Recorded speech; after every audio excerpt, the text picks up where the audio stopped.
এই কোরআনের চাইতে দামি আর কোন কিতাব নাজিল করলে তুমি নামাজ পড়তা? এর চাইতে উত্তম এত কতবার বললে? আল্লাহর নবী সাল্লাল্লাহু আলাইহি সাল্লাম, আল্লাহর কসম বন্ধু, উম্মতের আমল নামা নবীজি সাল্লাল্লাহু আলাইহি সাল্লাম হাসরের ময়দানে দেখবে। নবীজির সামনে আমল নামা নবী হাতে নিবে, দেখবে।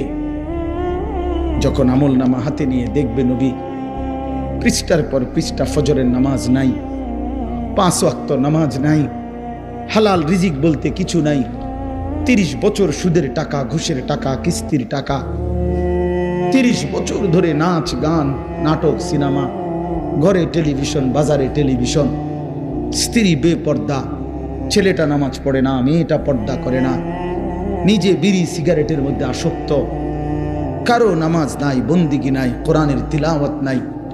এই আমল নামা দেখে আল্লাহর কসম নবী জিজ্ঞাসা করবে, উম্মত এত বড় বেইজ্জতি তুই আমারে কেমনে করলি?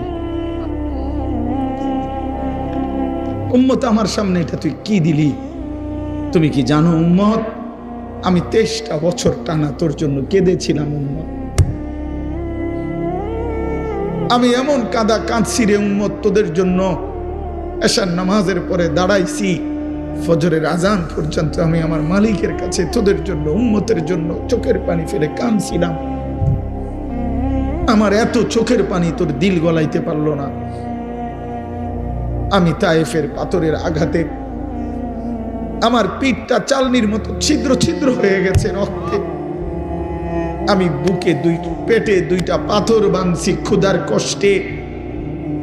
আমি উহুদের দান শহীদ করা রক্তে উহুদের ময়দানে পড়েছিলাম বেহুশ হয়ে। আমার ঘরের চুলায় 3 মাস রান্নার জন্য কোনোদিন চুলায় আগুন জ্বলে নাই। আমার এত চোখের পানি, এত রক্ত, এত ক্ষুধার কষ্ট, কিছুই তোর মন গলাইতে পারলো না, তোরে সেজদা দিতে পারলো না। এটা আমার সামনে কি আনলা? আমি এই আমল নামা নিয়ে আল্লাহর সামনে কেমনে দাঁড়াবো? আমি কেমনে বলবো আমার মালিকের কাছে আমি কি সুপারিশ করব? আমি কেমনে বলবো রব্বুল আলামিন এটা আমার শ্রেষ্ঠ নবীর শ্রেষ্ঠ উম্মতের আমল নামা? বল ভাই আমার, তুমিই বলো, তুমিই বলো।